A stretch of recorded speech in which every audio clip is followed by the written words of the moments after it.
Thank you, Jonathan. I'm going to sit here at the console as I make this presentation. I'd like to express my appreciation for all of those who are out there in cyberspace and all of you who are here in this space talking about this important issue of technology and Black studies. And it's really a pleasure to talk about Cyber Church Project, because what I want to do is show how that project that Professor Kalimot just laid out jibes well with what we're trying to do in the context of Savannah and Southeast Georgia. So I'm going to be picking up on some of the points that he mentioned. The main points I want to make are three.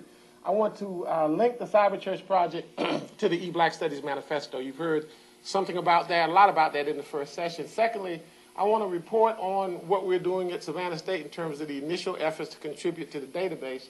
And third, I want to talk about how this database on Black churches can be kind of a portal through which we can examine the history of Black churches. And I want to use some particular examples regarding Savannah and Southeast Georgia, because in my reading of a lot of the popular text material or textbook that we use, as a matter of fact, I don't see a story as powerful as I see there on the ground in Savannah and in Southeast Georgia.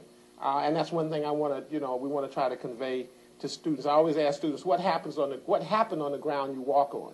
And so we're up and down these streets all the time, but we don't often know how deep and how intense and how important, how compelling the histories of our local communities are.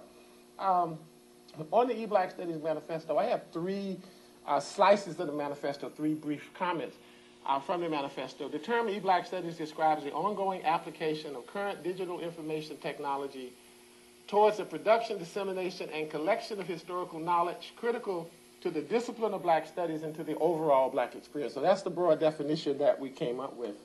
Like Black studies, E-Black studies is unquestionably grounded in the history and everyday experiences of living Black communities, and is wholly committed to the preservation and accessibility of Black knowledge, history, experience, and perspective for the continued education of Black people and all people, and that speaks for itself.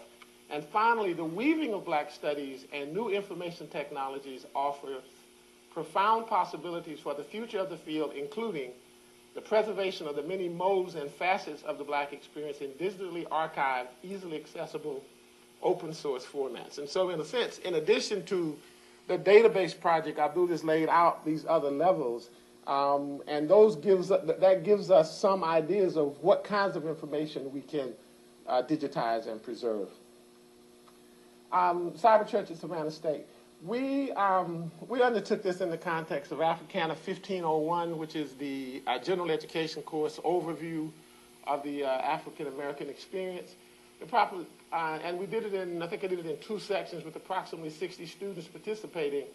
We did an orientation during the class period.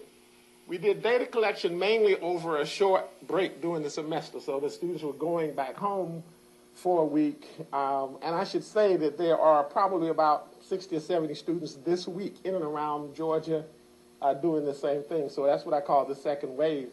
And for credit, each student had to submit at least 10 churches, photos, and a short introductory essay talking about the history of the Black church, or some angle on the history of the Black church.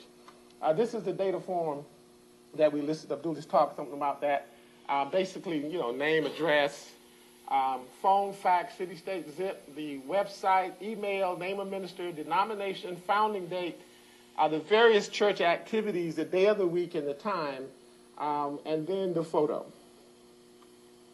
What did we find? We ended up with about 344 usable, didn't spell check that, usable churches in the first wave. Approximately 119, 57% were churches in Savannah. About 30%, 102 churches came from the Atlanta area. There were 72 from other parts of Georgia and 27 from non-Georgia, South Carolina, Florida, New York, New Jersey, and that really reflects the demographics of the student population at Savannah State. A lot of students are from the Savannah area, but a lot of them come from the Atlanta area. And so one difference in the way we did this is that we didn't focus on census tract.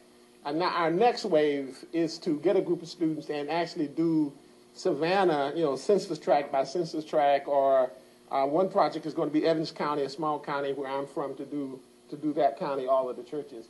In terms of denominations, there were 256 of the 344 churches that had denominations identified. It's no surprise we find 123 Baptists, or about 48% of that, 20 non-denominational, 16 AME, and I'm seeing there was another group called Methodist, and I didn't put the number here, but I think that we almost need a pull-down menu so students can become more sensitive to these denominational titles. A student can see AME, African Methodist Episcopal, or CME, and just put Methodist. And so I have to do a much better job of kind of letting students know, the importance of getting that right. In terms of technology, we found of the 344 churches, 44%, about 150, had email addresses. And what really surprised me somewhat is that more had web pages, 57%, than had email addresses. And so, but we haven't gone back to cross-tab to see how many churches with email addresses also had websites or whatever. This is all recorded on an Excel spreadsheet, so we'll continue to work with that.